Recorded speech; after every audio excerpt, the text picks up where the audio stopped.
she started here. So like, am I supposed to move here or remain with her? Or are you that person she's speaking about?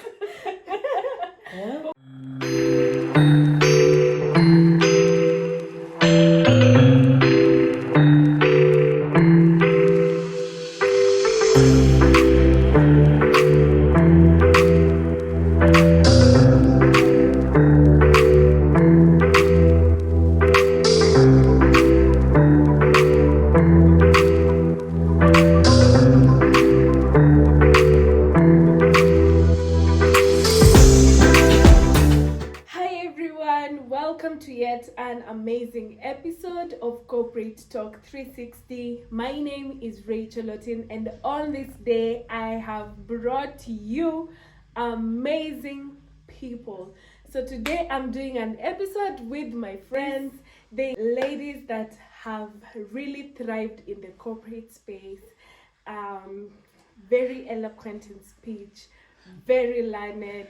They have reached the greatest heights of the corporate space, and they carry a wealth of knowledge. When they sit down to talk, you must listen. So please stay tuned because there's greater things lined up for you. So help me welcome my friends so that we can have an amazing episode.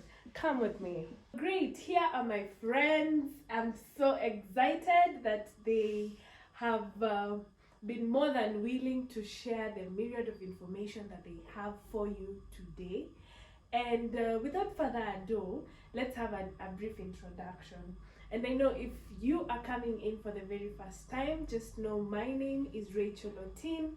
I work for an audit firm, and I'm an associate in communications and branding. So welcome. You can start with you, Cindy. Hi guys. So my name is Cynthia Alice, but I prefer being called Cindy actually. I work in an insurance firm in the marketing and corporate communications department, and I'm glad to be here. Thank you. Hi guys, my name is Sharon Nida. I'm a finance consultant. I work in a printing firm as a finance officer, and I am here as Winnie's friend of over 20 years. So I'm glad to be here and can't wait to ride along with you guys. Oh, that's so nice. That's so nice. Wow, 20 years is a long time. Actually, we've known each other for the longest time. I think because all our lives. We are family, so they're my friends and their family also. So I really appreciate. We're actually doing this video really late in the night. Yeah, so we are tired, but we still have to do content anyway. Yes. So we've had a conversation about our corporate experiences and how navigating the corporate space has been. And today we are like, let's share this information. Let's share to people so that they may get to know that you're not the only one who's experiencing what you're experiencing. There's us who have experienced, and we believe and trust that as we share our experiences, then it will move a long way and will help someone else. And we're still experiencing. Yeah, so it's not like we know everything that is. Yeah. All we can about only share what we have gone through so far. Yeah. So let me start us off. The very first one is adaptability to change. Being able to adapt to changes is essential because the corporate environment is dynamic. What do you have to say about this, about change in the corporate space? I guess all of us seated here, or most of us watching today, have read that book, Who Moved My Cheese, and it teaches a lot about change.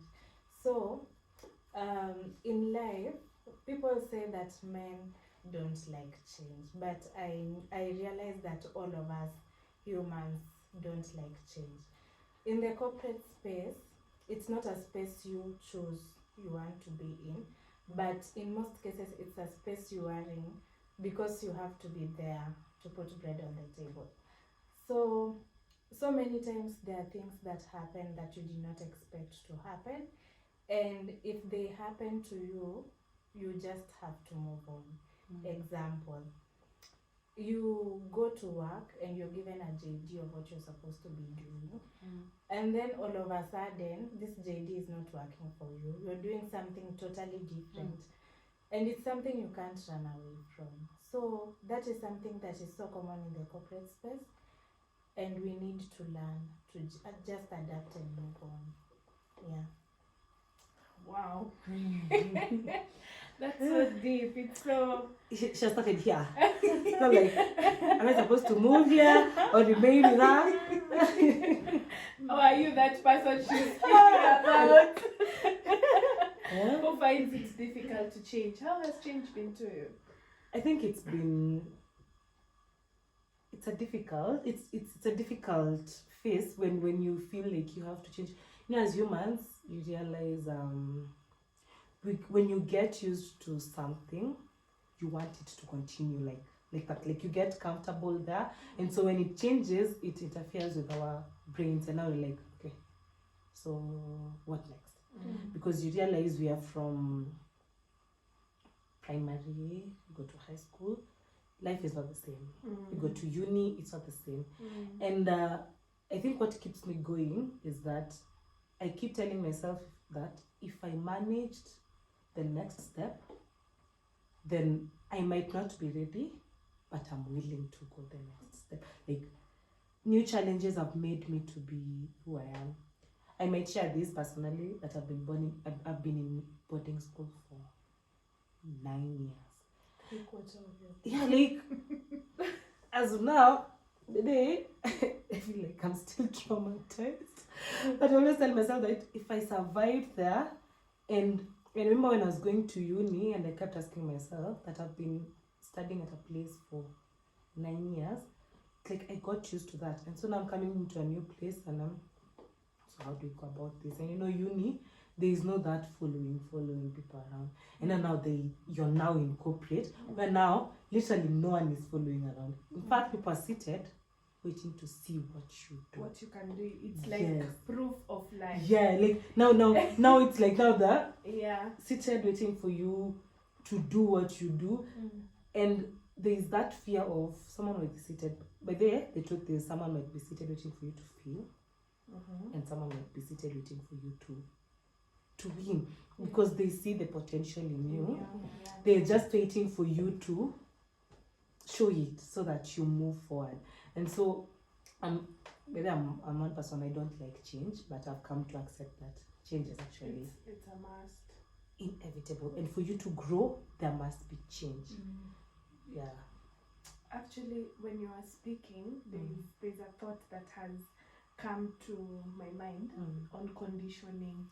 You know, the way when you are in school, you are conditioned a type of way. When you excel in your studies, there's the reward for clapping of hands. You're called in front of the assembly. You're given there's a badge that you get. Yeah. But when you get into the corporate space, there's nothing like that. Or maybe for the organizations I've worked for, I haven't experienced anything of that sort. Okay, once or twice. But now when you come into the corporate space, now you have to leave that conditioning for school and you come to this other side, and now you have to prove that this amount of money that I asked you to pay me during my interview, that I can clearly deliver. And give it my best, so that it may benefit you, so that I get it on this other side. So conditioning also is something that you have to have a complete transformation of your mind when it comes to the corporate space. Wow. Oh my God. So moving on, there's the effective communication. Being able to communicate effectively is crucial for teamwork and success. Yeah. I can go first on that. Something I've learned in this corporate world is be brief and straight to the point. But then no one wants to sit in a meeting and here you talk about your 99+1 problems as to why you didn't deliver something.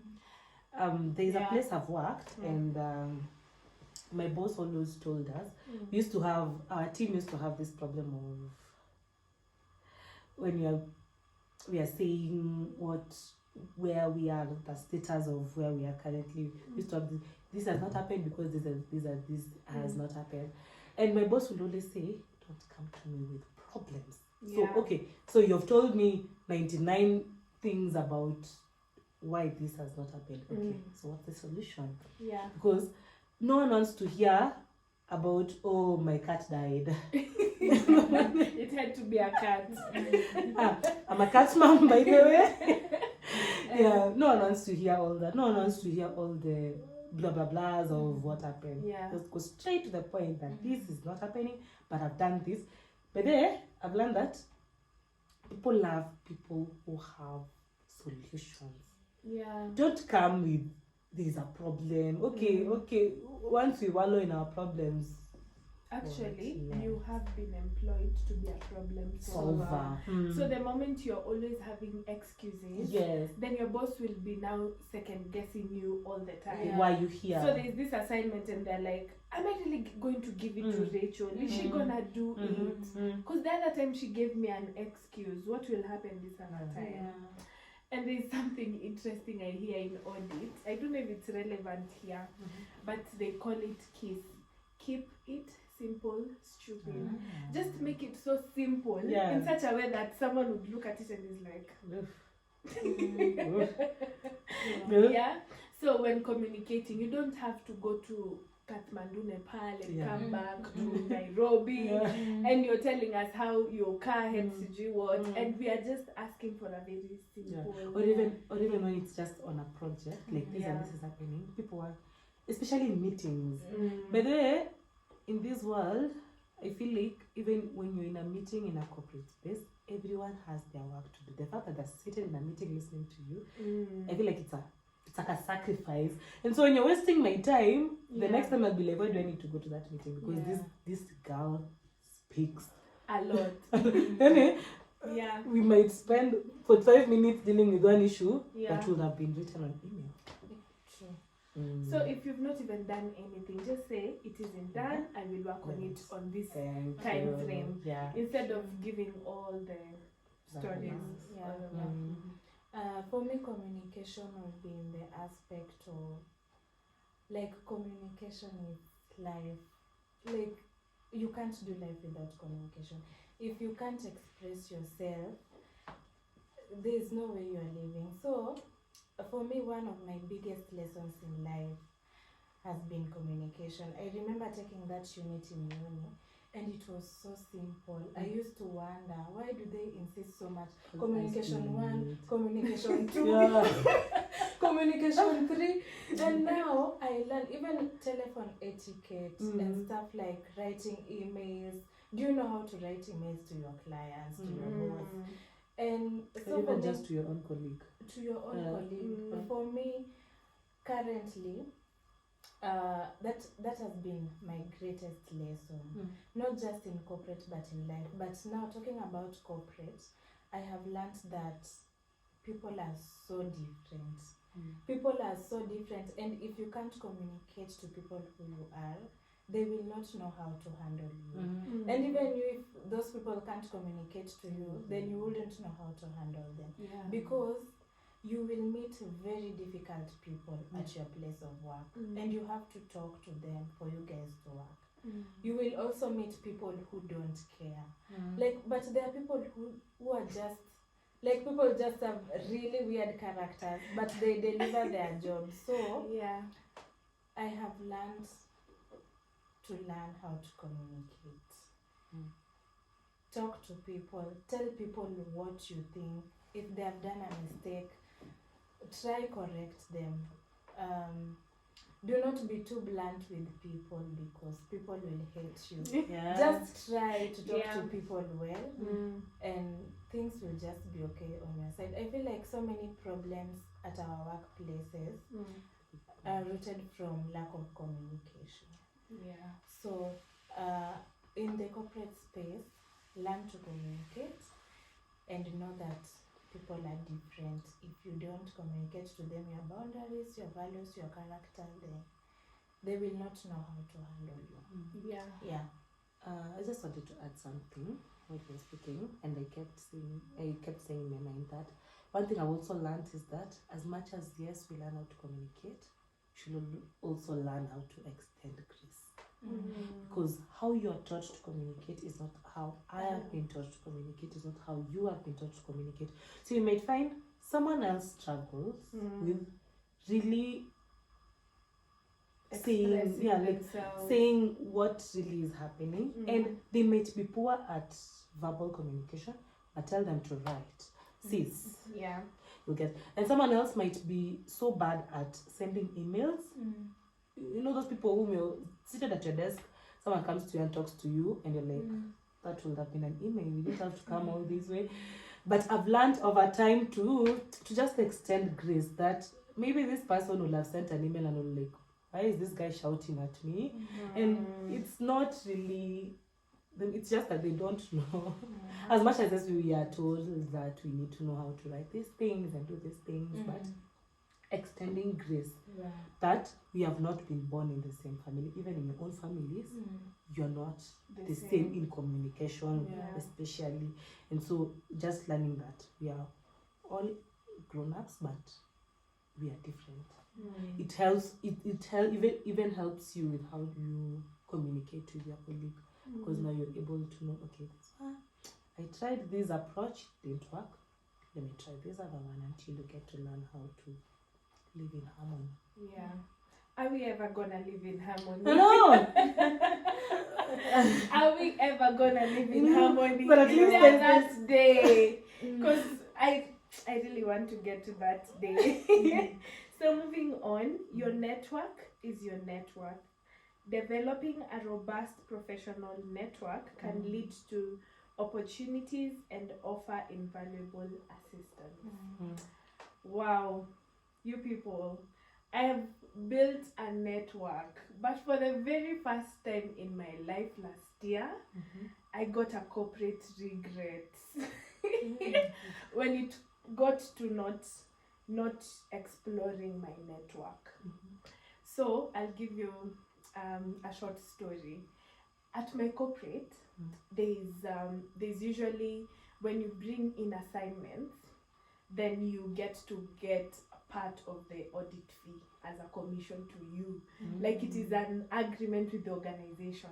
So if I bring your corporate, you pay us say a milli, I get 100 Gs. Imagine. So there's this corporate, the previous corporate I was in, I really wanted that corporate to come as an to come and be audited by us.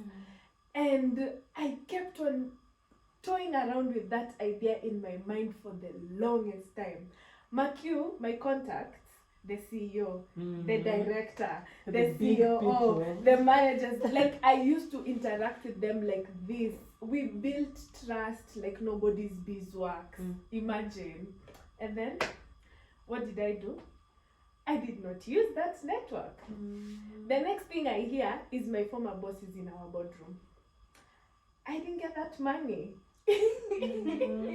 Someone else got it. Oh no. Someone else got that I felt like, Lord. So for me, I am a victim of not using my network, and it is so bad not to use your network. Because imagine if I got to you and if I got your company and your company, how much money would I have had now? So any person you meet, any person you interact with, they are of great benefit to you. So have that in mind always. That person is very important. It might not be the same way as mine, but that person can be even your connection to your next job. That person can even be your referee to your applications to maybe a global engagement. But because you just sat there and toyed them around with the thoughts, look at me now. But that's a lesson learned. That's a lesson learned. So it is very important. Your network is surely your network. How is it for you? For me, I would say there have been so many opportunities I have missed from school that would have built my network so much by now.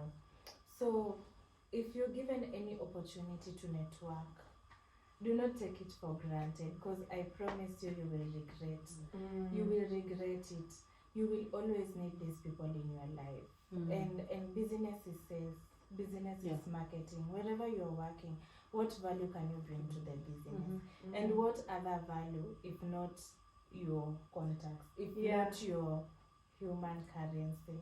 What other value can you bring? So, given opportunities to interact and network with people, do not let it go. Take advantage of that opportunity and go an extra mile to build and keep that network. Yeah. Interesting. How do I say this? So for me, networking, actually, I don't know if I'm not sure all these people. I'm a singer. I sing. Don't mind this deep That voice should be of in your mine. JD. I know. Like I should be work for an introducing insurance myself. company. I And am I a marketer. I am in corporate communication. And I And I sing. Most Hey. importantly. So anyway, for me, the networking thing has really been very impactful in that area of my life. I don't do singing as a career really yet, right now, but I've seen how I've missed opportunities with that. Things staying in your thoughts. In there, someone has a group and I need people, and I'm like, if I just, like, you literally have their contact, and I'm like, if I just press play, let me call or just sending a text. And the same has also worked for me in that there are some gigs that have been called for, not because I knew nobody, but because someone actually thought of Cindy. Cindy actually sings, and she told me like she wants to get into gigs. And someone asked me, Cindy, how did you get? I'm like, someone just sent me a quick message and told me, apply for this one. And that's how I actually, most of the gigs I've got, it's because of the people that have sat with you. Like the way I'm seated with you, Sharon and Winnie, and I'm telling you, like, these and these, I need this and this, even in corporate, like I'm a marketer, there's this and this and this, and then you hear someone saying, by the way, I know someone here who can do this for you. Like, just build your network. That's all. Which I've struggled Build with. and use your network. And It's use not it. only Why do we building. struggle so much to look for connections on LinkedIn and we do nothing with them? Yeah. What is LinkedIn for? Like, you want to have over 500 plus For connections. what? So that people And then- see you. And the contacts you even have in your phone, you haven't exhausted them. Exactly. You're You just want to there. go and get connected to a stranger. Imagine trying out with the idea. Wow. But I like that. Grow and use. Like, you have your network and use it. Use your Don't network. just. I have a big network. I know people. I have I usually I show you. I usually see people come to my WhatsApp and ask me, if you meet this opportunity, please remember me in it.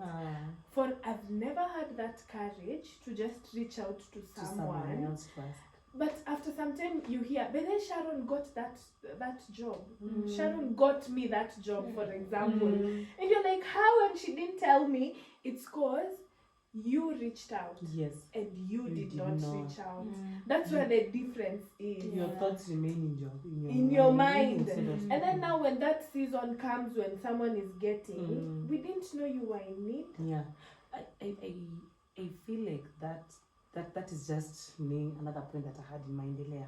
Always speak your mind. Express yourself, because but then we don't have angels here to read your mind. Yes. So in this corporate world, if you're not speaking what you want, people will just be looking at you. I remember some people, like I was like in a junior role, and my boss kept asking me, what do you want with your life? I'm like, I want to pandisha, like I want your role. You have to be careful with using that. But I want to, and then like, speak. Why are you waiting for me to ask you what you want? Yeah. And the day, she never came to me and told me that, I had to give you. I had to go myself to her office and sit down, and I'm like, okay, so this is exactly what I want. And it's so difficult, but speak your mind. No one knows what you're thinking unless you actually say it. Wow. That's so interesting. So thank you so much. That's the end of part 1. There's still more that is yet to be shared. This lady not even started These yet. ladies have a lot of information for you. So to get to part 2 and part 3 and up to where this video will get to, stay tuned because there's yet more to be shared by you. Until next time, bye.